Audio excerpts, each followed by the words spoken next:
আমাদের প্রার্থী জুন মালিয়া। কিন্তু আমি যখন কন্টাইতে মিছিল করছিলাম, বাপরে বাপ রোদ, আর রোদ্দুরে সূর্যটা পুরো আমার কপালের ওপরে পড়ছিল। আর কিছুদিন আগে মাথায় সে গর্ত হয়ে গিয়ে অনেকটা রক্ত বেরিয়েছিল, ঠিক কাটা জায়গাটার মধ্যেই সূর্যটা এসে হিট করছিল। তাই আমি সবাইকে বলবো, যখনই মিছিল অ্যারেঞ্জমেন্ট করবেন দেখবেন এগেনস্ট অফ সান যাতে ওটা হয়, কারণ সানটা মুখোমুখি যাতে না হয়, কারণ কপালের এটা আমার এখনও ভালো হয়নি, এটা এখনও কাঁচা আছে, অনেকটা রক্তপাত হয়েছিল, সেই জন্য তবু তাই নিয়েই আমি পড়ে যাচ্ছি। তাই এটা আপনাদের কাছে আমার একটা রিকোয়েস্ট থাকবে।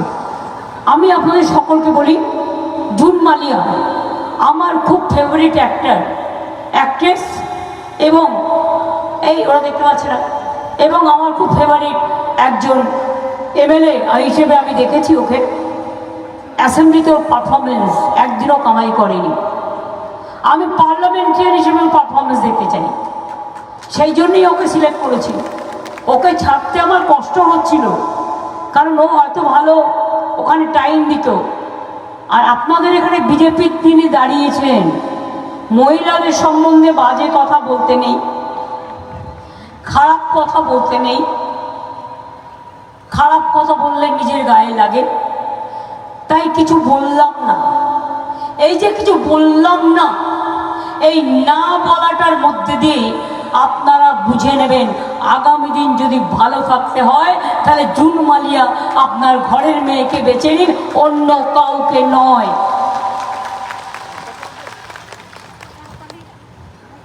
আজকেও আমি শুনেছি আমার কোনো একজন অফিসারকে, আমি জানতে পেরেছি অন্য জায়গা থেকে, আপনারা তো জানেন ইলেকশন সময় কেউ কাউকে ডিনারে লাঞ্চে কোনো পলিটিক্যাল পার্টির লোককে, নেতা ক্যান্ডিডেটকে ডাকতে পারে না। এসব নানা রকম ঘটনা ঘটিয়ে থ্রেট করছে, তোমাকে আমি চেঞ্জ করে দেবো, তুমি বিজেপি করো বলে যাকে ইচ্ছে চেঞ্জ করবে। বিজেপি করো বলে কমপ্লেন করলেই ওসি চেঞ্জ, কমপ্লেন করলেই এসপি চেঞ্জ। আরে এক মাস তুই ইলেকশন তো এক মাস নয় 15 দিন, তারপর কি করবে? তারপর তুমি কি করবে? হামাগুড়ি খাবে? জিজ্ঞেস করুন, হামাগুড়ি খাবে না দোলনায় চড়ে দে দোল দোল লাগাও এইটুকু এই গান গাইবে? আমি বেশি কথা আপনাদের কাছে বলবো না, দু একটা কথা। আপনারা এনআরসি চান? আপনারা এনআরসি চান? মোদির জেলখানায় থাকতে চান? তাহলে বিজেপিকে ভোট দেবেন না। আপনারা কে চান মোদির বিদেশি, জোরে বলুন, সবাইকে বিদেশি করে দেবে নাগরিকের নামে, আপনারা কে চান? আরে ভাই গলাটা জোরে বলতে কি আছে, আমি এত জিতে যাচ্ছি।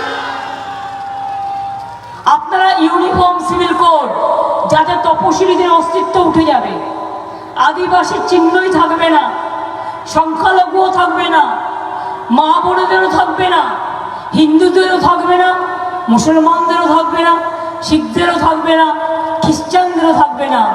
দেশটাকে করে দেবে বিক্রি, জাতিটাকে করে দেবে বিক্রি, সব ধর্মকে করে দেবে বিক্রি, অস্তিত্বকে করে দেবে বিক্রি, অধিকারকে করে দেবে বিক্রি।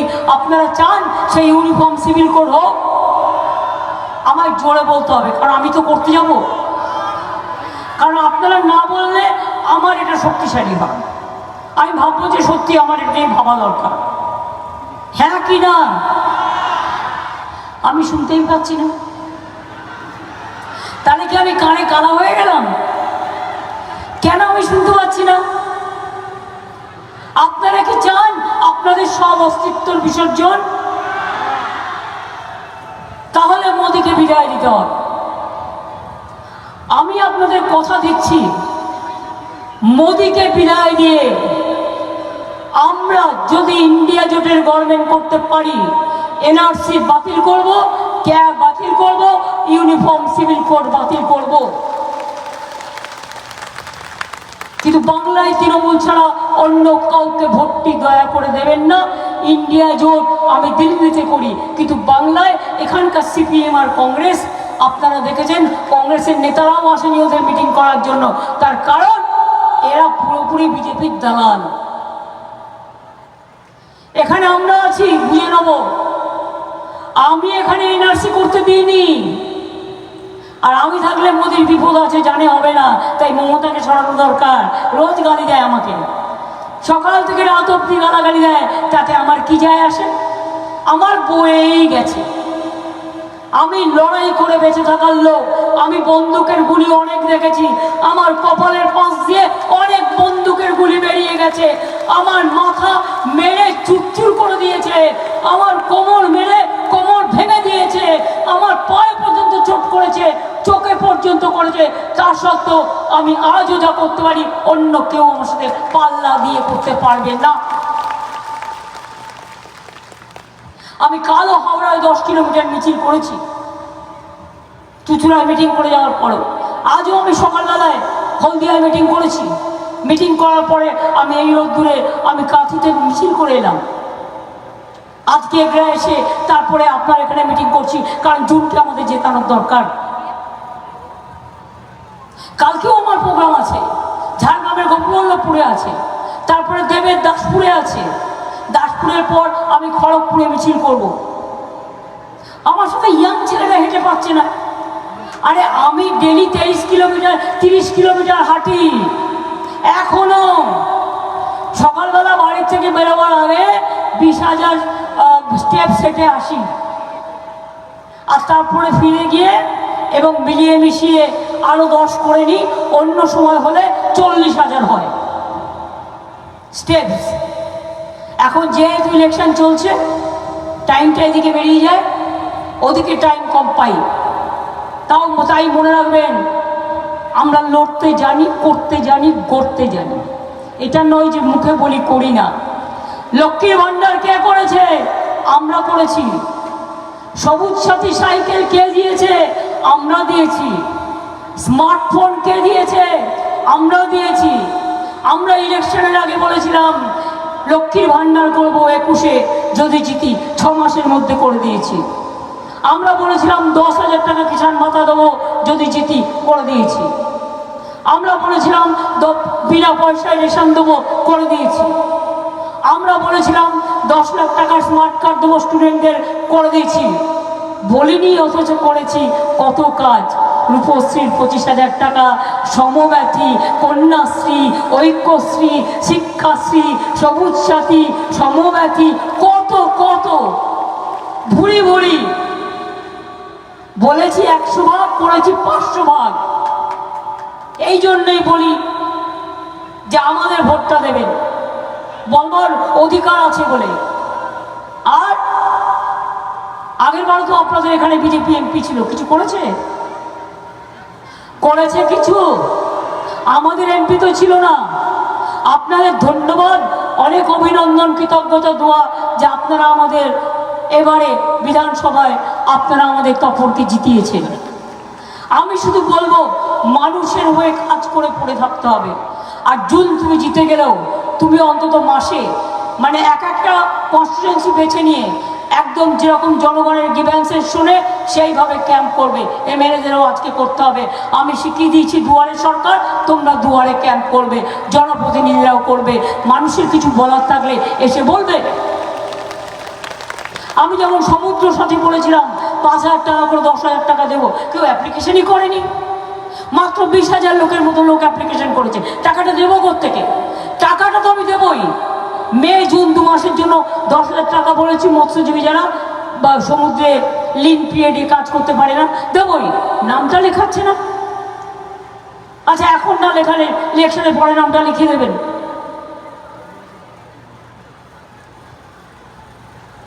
এই জন্য বলছি আমাদের ভোটটা দেবেন। তার কারণ আমাদের ভোট দিলে মানুষ বাঁচে, আর বিজেপিকে ভোট দিলে মানুষ কাঁদে। ডিমনিটাইজেশন, নোটবন্দি কে করেছিল? আমি কেন লক্ষ্মীর ভান্ডার করেছিলাম জানেন? যখন আমি দেখলাম নোটবন্দি করেছে, আমি আধ ঘন্টার মধ্যে প্রেস বিবৃতি দিয়েছিলাম দেশে সবার আগে। তো অনেকে আশ্চর্য হয়ে গিয়েছিল। অনেকে এসে বলল, আপনি কি করে এত তাড়াতাড়ি বুঝলেন যে নোটবন্দিতে দেশের ক্ষতি হবে, দেশের লাভ হবে না? আমি বললাম, শোনো, আমি একটু বাচ্চাদের কথা আর মেয়েদের কথা গুরুত্ব দিই।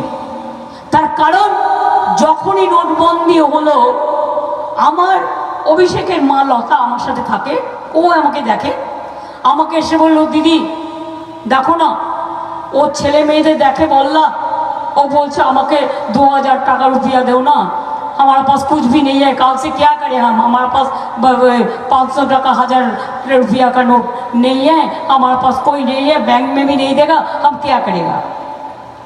आलम तार माने এই অবস্থা বললো। হ্যাঁ, আমি এবার লতাকে জিজ্ঞেস করলে, মানে নোটবন্দি করেছে, তোর তো অনেক টাকা আছে নিশ্চয়ই জমানো। বলল কোথায় আর জমানো, লক্ষ্মীর ভান্ডার যেটুকু লুকিয়ে চুরিয়ে জমিয়ে রেখেছিলাম সেটাও তো কেড়ে নিয়েছে। তখন থেকে আমি ভাবলাম লক্ষ্মীর ভান্ডার মেয়েদের আমি কেড়ে নিতে দেব না। লক্ষ্মীর ভান্ডারটা মুখে বলি আমরা লক্ষ্মীর ভান্ডার, আগেকার দিনে মায়েরা কি করতো, যা পেত 2 পয়সা 4 পয়সা ওখানে জমি দিত, যখন ফ্যামিলিতে প্রয়োজন পড়তো ওই টাকাটা খরচা করতো। আপনারা কি বিশ্বাস করবেন আমার নিজের একটা লক্ষ্মীর ভান্ডার আছে? আপনারা বিশ্বাস করবেন আমার নিজের একটা লক্ষ্মীর ভান্ডার আছে, তাতে আমি 2 টাকা 5 টাকা 10 টাকা যা যা আমার ব্যাগে খুচরো থাকে ওটার মধ্যে ফেলে দিই। কেন ফেলি? যখন প্রয়োজন পড়বে ওই টাকাটা আমার কাজে লাগবে। আর আজ শুনলে আপনারা খুশি হবেন, লক্ষ্মীর ভান্ডার যখন আমি প্রথম করেছিলাম তখন ঠিক করেছিলাম 60 বছর পর্যন্ত দেবো। আর আমাকে বলেছিল অনেকে পরিবারের একজন করে পাবে।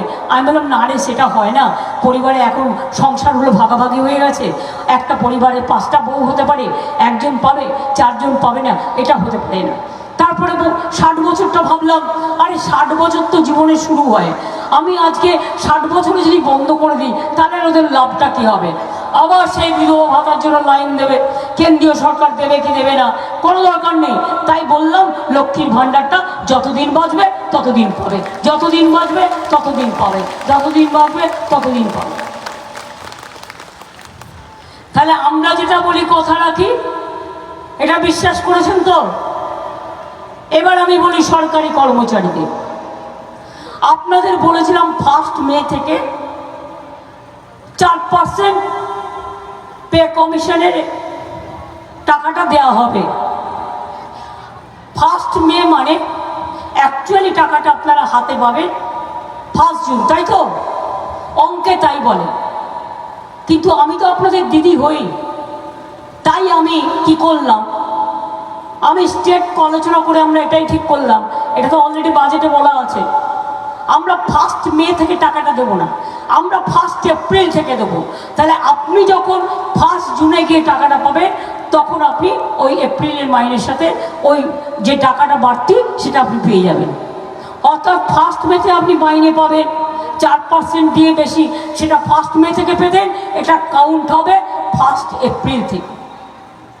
কি খুশি কি খুশি না? খুশি কি খুশি না? কি স্বরূপ কত বাড়লো? 1 মাসে তাহলে বেশি বাড়তি হলে কত হলো? অনেক বাড়বে। যাক, সবার মুখে হাসি থাকুক, আমি এটুকুই চাই, আর কিছু না। আমার ক্ষমতার মধ্যে থাকলে আমি করে দেবো, ক্ষমতার মধ্যে না থাকলে আমি কোথায় পাবো? আগে তো অনেক ট্যাক্স ছিল, এখন তো সব তুলে দিয়েছে, একটাই ট্যাক্স, জিএসটি ট্যাক্স, সব কেন্দ্র তুলে নিয়ে পালাচ্ছে। আর মাছের তেলে মাছ ভাজছে, আর ঘুম থেকে উঠুন মোদির ছবি, ঘুমোতে যান মোদির ছবি, ওয়াশরুমে যান মোদির ছবি, স্নান করতে যান মোদির ছবি, খেতে যান মোদির ছবি, জল খেতে যান মোদির ছবি। পিকুলিয়ার লোক ভাই কানা, দেশের মাননীয় প্রধানমন্ত্রী। বুঝুন, চাল দিচ্ছি আমরা বিনা পয়সায়, 1 পয়সা দেয়নি। এই 2 বছর থেকে ওদের যে 12,000 কোটি টাকা আমরা পাই, 1 পয়সা দেয়নি। 30,000 কোটি টাকা আমায় দিতে হয়েছে শুধুমাত্র রেশনের চাল দেওয়ার জন্য। আর মিথ্যে কথা বলছে মোদি। আমি মোদিবাবু বলি না, আমি বলি গ্যারেন্টি, নো গ্যারেন্টি। উনি বলেন আমার গ্যারেন্টি, আমি বলি 420। আমি গ্যারেন্টি বলি না। যারা মিথ্যে কথা বলে তাদের আমি 420 বলবো না তো কি বলবো? কি 15 লাখ টাকা দিয়েছে? 15 লাখ টাকা করে দেবে বলেছিল, সবার অ্যাকাউন্টে ভোট তো নিল, এমপি তো হলো, আবার এমপি পাল্টেও গেল, এবার উল্টেও যাবে। 50,000 টাকা দিয়েছে। আরে কথা বলে না কেন ওই গ্রামের লোকগুলো? আপনাদের তো গলার খুব জোর, আপনাদের ছেলে মেয়েরা তো ভালো রেজাল্ট করে, তাহলে কথাটা কেন বলেন না জোরে? এবার আমাকে বলুন, রোজ টিভিতে দেখাচ্ছে, ইউটিউবে দেখাচ্ছে, রেডিও খুললে দেখাচ্ছে, সংবাদ মাধ্যমে অ্যাড দিচ্ছে, বিনা পয়সায় গ্যাস দিচ্ছি। বিনা পয়সায় গ্যাস পেয়েছেন কেউ? বিনা পয়সায় গ্যাস পেয়েছেন? আমি আসতে বলি, তাহলে আপনারা জোরে বলবেন, বিনা পয়সায় গ্যাস পেয়েছেন? তাহলে মোদি বাবুর ওটা কি হলো? No guarantee 420। বরঞ্চ লোকে বলছে 1000 টাকার গ্যাসে ফুটছে বিনা পয়সার চাল, বাহবা গ্যারেন্টি লাল, বাহবা নন্দলাল। এবার বলছে বিনা পয়সায় বিদ্যুৎ দিচ্ছি। দিয়েছে? দিয়েছে মা বোনেরা, ভাই বোনেরা, বিনা পয়সায় বিদ্যুৎ পেয়েছেন আপনারা? তাহলে মোদি বাবু যে বলছে তার মানে মিথ্যে কথা, তাই তো? কথাটা মিথ্যে তো? সত্যি হলে আপনারা বলুন, আমার কোনো আপত্তি নেই। এটা তো পাবলিক মিটিং, যে কেউ তার ওপিনিয়ন দিতে পারে। দিচ্ছে না তো? ওটাও হচ্ছে গ্যারেন্টির 420। এরপরে যদি আপনারা বলেন একটার পর একটা আমি বলে যাব, 2 কোটি ছেলে মেয়ের চাকরি দেবে। 5 বছরে কত হতো? 10 কোটি, আর 10 বছরে হতো 20 কোটি। একটা ছেলে মেয়ের চাকরি দিয়েছে? দেয়নি। উপরন্তু সবচেয়ে বেশি টিচার হয় মিদনাপুর থেকে। 26,000 টিচারদের চাকরি খেয়ে নিয়েছিল। মানুষ খেকো বাঘ শুনেছেন, চাকরি খেকো বাঘ শুনেছেন? চাকরি খেকো ভাজপা, চাকরি খেকো বাঘ। 10 লক্ষ চাকরি আমার রেডি হয়ে পড়ে আছে। কোর্টে গেলেই চাকরি দিলে একটা পিল করে দিচ্ছে, না স্যার ওটা ঠিক হয়নি, ক্যান্সেল করে দিই, ক্যান্সেল। আরে ছেলে মেয়েগুলো যাবে কোথায়? তুমি চাকরি দিচ্ছ না, রেলে চাকরি নেই, প্লেনে চাকরি নেই, সব প্রাইভেটাইজেশন। ইস্কোয় চাকরি নেই, চিত্তরঞ্জন লোকোমোটিভে চাকরি নেই, তোমার সরকারি চাকরি সব বন্ধ। তো আমি রাজ্য সরকার চাকরি দিতে গেলে তোমার আপত্তির কি আছে? কোথায় কোথায় সব বন্ধ করে দেওয়া। আপনারা তো দেখেছেন 100 দিনের কাজের টাকা বন্ধ করে দিয়েছিল। এত অ্যাডভার্টাইজমেন্ট করতে কোটি কোটি টাকা কোথায় পাচ্ছে? আবার বলছে, আমার নাম করে একটা মেয়েকে বলছে, চলো মা জল তুল দিয়ে ভোট দিয়ে আসি 420 বাবুকে। তার কারণ হচ্ছে উনি আমাদের জল দিয়েছে। উনি জল দিয়েছেন? জল আমরা দিয়েছি এবং আমরা করে দিয়েছি। বাদ বাকিটাও করে দেবো। আগামী 1 বছরের মধ্যে সবার ঘরে ঘরে জল পৌঁছে যাবে। একটা মিথ্যেবাদী লোক, ভাওতাবাজ লোক, জুমলাবাজ লোক, কয়েকটা মাফিয়া, কয়েকটা গুন্ডা, আর কয়েকটা ভূতেরা, আর কয়েকটা লুটেরা, চোরগুলোকে নিয়ে ভাজপা ওয়াশিং মেশিন, ভাজপা চোরগুলোকে ভাজপা মেশিনে ঢুকিয়ে দিচ্ছে। আর দিলে ইনকাম ট্যাক্স হবে না, আর সিবিআই হবে না, আর ইডি হবে না। এই জন্যই চোরগুলো, যার কাছে অনেক টাকা আছে, সেগুলো ভয়ে ভয়ে বিজেপিতে যায়, সাধারণ মানুষরা যায় না। এটা মাথায় রাখবেন। তাই আপনাদের কাছে বলবো, এই সিটটা বিজেপিকে দেওয়া সত্ত্বেও, হ্যাঁ আমরা বিধানসভায় পেয়েছি। আপনারা বলুন, একটা স্কিমও তো আমরা এখানে বন্ধ করিনি। সব স্কিম চলছে রাজ্য সরকারের। যা রাজ্য সরকার করবে আপনারা সব পাবেন। তাহলে সব যদি আমরা দিই মানে আপনাদেরই জিনিস আপনারা নেন, তাহলে আপনারা দয়া করে ভোটটা আমাদের দেবেন না। আমি তো আর কিছু চাই না, শুধু ভোটের জন্য একবার করে আসি, বাদ বাকি সারা বছর ভূতের মতো খাটি। কোথায় একটা অ্যাক্সিডেন্ট হচ্ছে, আজও সকালে একটা অ্যাক্সিডেন্ট হয়েছে মিদনাপুরে, আমি ডেড বডি তুলে পাঠালাম নদিয়ায়। সেদিন মিদনাপুরের একটা বাস উল্টে গেল উড়িষ্যায়, সেখান থেকে আমি তাদের নিয়ে আসলাম। সব কাজ করি, ঝড় হোক, জল হোক, অ্যাক্সিডেন্ট হোক, সব কিছু করি, কিন্তু আপনাদের কাছে এসে আবদার করি যখন ইলেকশনটা আসে। তার কারণ যদি আপনারা আমাদের না দেন, আমরা যদি না থাকি, তাহলে আপনাদের কাজগুলো হবে না, আপনাদের কাজগুলো বন্ধ হয়ে যাবে। সেই জন্য তো আবদারটা করি। তাহলে কি খেলা হবে মা বোনেরা? বাদিকে অনেকে বাড়ির সামনে দাঁড়িয়ে আছে, কথা বলছে না। খেলা হবে, খেলা হবে, খেলা হবে। হেলিপ্যাডে যারা দাঁড়িয়ে আছেন খেলা হবে, মাথায় টুপি মাথায় দিয়ে যারা দাঁড়িয়ে আছেন খেলা হবে। মা বোনেরা খেলা হবে। জেনে রাখবেন, হাঁড়ি কড়াই দিয়ে দারুণ খেলা হয়, ঝনঝন করে বাজে হাঁড়ি কড়াইতে লাগলে, ওটাও একটা খেলা। কেউ বদমাইশি করলে হাতার বাড়ি ঝান্নার বাড়ি, ওটাও একটা খেলা। খুন্তি দিয়ে মাছ ভাজা ওটাকে, ওটাও একটা আর্ট, ওটাও একটা খেলা। কি খেলা হবে তো? সংখ্যালঘু ভাই বোনেরা খেলা হবে। ভয় পাচ্ছেন কথা বলতে? আরে এটা দিদির রাজ্য, ভুলে যান। এটা উত্তরপ্রদেশ নয়, রাজস্থান নয়, এটা বাংলা। খেলা হবে আমার আদিবাসী ভাই বোনেরা, খেলা হবে। সারি সারনা ধর্ম হবে, খেলা হবে। কি ভাই বোনেরা খেলা হবে? ছাত্র যুব খেলা হবে, মা বোনেরা খেলা হবে। তাহলে আমার সাথে বলুন, জয় হিন্দ, বন্দে মাতরম, তৃণমূল কংগ্রেস জিন্দাবাদ, জয় জোহার, ইনশাআল্লাহ, জয় বাংলা। জোরে বলবেন, জয় বাংলা, জয় বাংলা, জয় বাংলা, জয় বাংলা। আমার প্রার্থী জুন মালিয়া। জুনের ভোটের মেশিনে চিহ্নটা হচ্ছে 3। আমি আবার কবিতা বানিয়ে দিচ্ছি, 1 2 3 বিজেপিকে বিদায় দিন, 1 2 3 জোড়া ফুলকে জিতিয়ে দিন, 1 2 3 মা আশীর্বাদ দিন, 1 2 3 বোনেরা আশীর্বাদ দিন, 1 2 3 সকলে দোয়া দিন, 1 2 3 জোহার সকলে দিন, 1 2 3 মনে রেখে দিন। সকাল সকাল ভোট দিন, নিজের ভোট নিজে দিন, জোড়া ফুলে ভোট দিন, আপনার ভোট আপনারা দিন। আমি এবার অনুরোধ করব ইন্দ্রনীলকে রেডি হতে, আর আমার আদিবাসী ভাই বোনেদের, আমরা যেখানে যাই সেখানকার সংস্কৃতি নিয়ে ছোট্ট একটা পারফরমেন্স 4-5 মিনিটের হয়।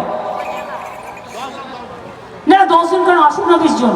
এই আপনারা নেতারা যারা আছেন তারা একটু নিচে তোমরা সরে যাও, তোমরা সিঁড়িতে চলে যাও, তা নাহলে ভেঙে যাবে স্টেজ। চেয়ারগুলো উপরে ধরো।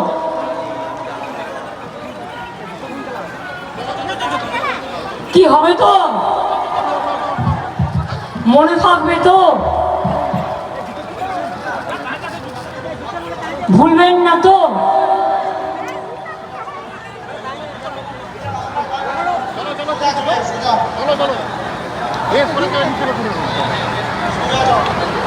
একটু হাসি মুখ দেখি মায়া বোনদের, একটু আশীর্বাদ দিন যাওয়ার আগে।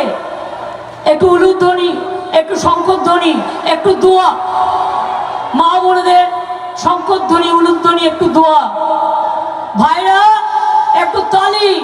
কই মা বোনেরা তো উলুধ্বনি দিচ্ছে না, উলু দিতে ভুলে গেছে সব। আরে কিছু না পড়লেও উলু উলুর মতোই একটা কিছু করুন।